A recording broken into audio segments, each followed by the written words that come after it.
alayhi wa sallam dit dans son hadith, Kullu bani Adam khatta'un wa khayrul khatta'ina at-tawwabin.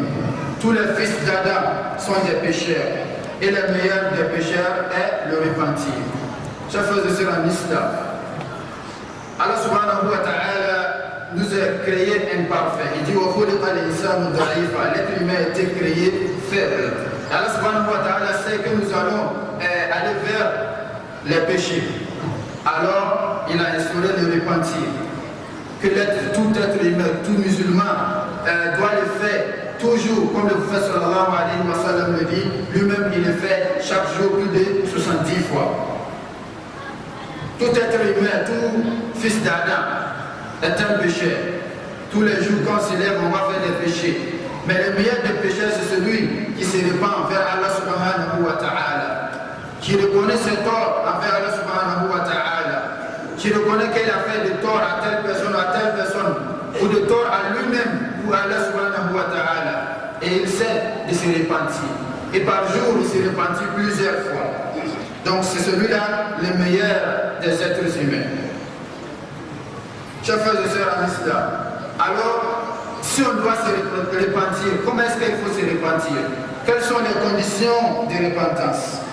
Chers frères et sœurs en islam, il y a 5 conditions pour se repentir. Il faut les réunir tous. La première, c'est de regretter l'acte que tu as commis. Le mauvais acte que tu as commis dans l'ignorance, cela tu dois le regretter et demander pardon à Allah subhanahu wa ta'ala. Tout un moumine, là on parle de moumine, ceux qui ne sont pas des croyants, quand ils font de mauvaises actions, ils ne s'en occupent pas. Eux, ils n'ont pas cette moralité islamique que nous on a pour savoir que celle-ci est bonne action ou celle-ci est mauvaise action. Et toute personne qui fait des choses qui ne sont pas bonnes et qui a mal au cœur et qui n'aime pas cela, celui-là même fait partie des croyants. Donc un croyant regrette les mauvaises actions qu'il est tombé dedans par ignorance. Donc la première des choses c'est de regretter. Et la deuxième c'est d'arrêter le péché immédiatement au moment où tu le faisais. Dès que tu t'en rappelles, tu sais que ce que tu as fait, moi ce que tu as train de faire c'est une mauvaise action, tu l'arrêtes immédiatement. Ainsi, ton repentance sera acceptée par Allah subhanahu wa ta'ala. Mais il ne faut pas dire que non, jusqu'à ce qu'Allah subhanahu wa ta'ala me guide. Non, quand tu fais cela, tu restes toujours dans ta perdition. Tu ne vas jamais te repentir vers Allah subhanahu wa ta'ala. C'est l'être lui-même qui cherche la repentance vers Allah subhanahu wa ta'ala lui accorde.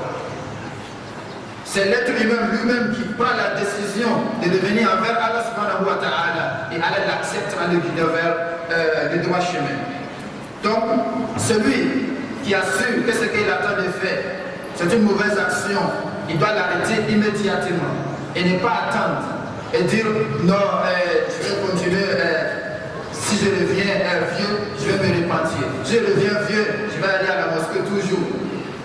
Si j'ai eu un peu d'âge, à ce moment, je vais essayer de retourner sur le droit chemin. Qui te garantit cela que tu vas être devenu vieux? Qui te garantit cela?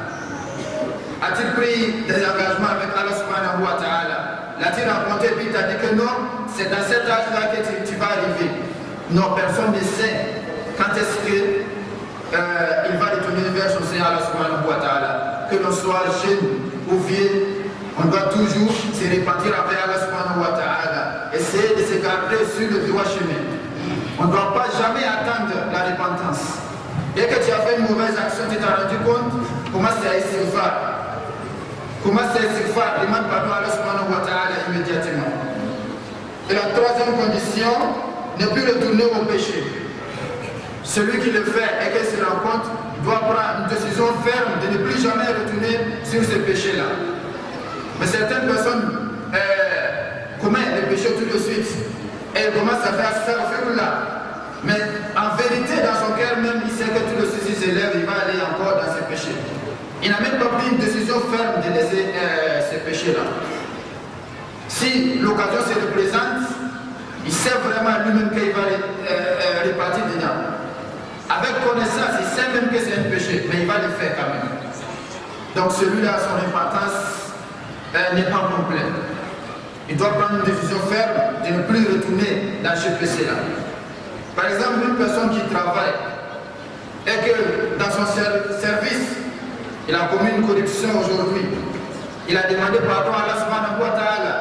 Mais à lui-même, il sait que demain, si quelqu'un d'autre vient le corrompre, il va revenir là-dedans encore. Celui-là, est-ce que son repentance, Allah subhanahu wa ta'ala l'accepte? Alors que lui-même, il sait que demain, il va le faire avec connaissance. Celui-là même, c'est difficile car Allah subhanahu wa ta'ala accepte son repentance jusqu'à ce qu'il prenne une décision ferme de ne plus le faire. La quatrième, c'est repentir vite. Comme on l'a dit tout à l'heure, dès que tu sais que tu as commis une erreur, il faut immédiatement cesser le pardon d'Allah subhanahu wa ta'ala. Et de ne pas attendre jusqu'à ce que, par exemple, j'arrive à la maison ou bien je me réveille tard dans la nuit. Oui, tu dois faire cela, mais immédiatement dès que tu as reconnu tes torts, tes péchés, demande directement pardon à Allah subhanahu wa ta'ala. Et la cinquième condition, d'être sincère. Le pardon que l'on demande, on doit être sincère envers Allah subhanahu wa ta'ala. Un véritable pardon, comme de la manière que certaines personnes, devant un policier, ils demandent pardon. Si l'on pouvait demander ce même pardon à Allah subhanahu wa ta'ala, on sera pardonné.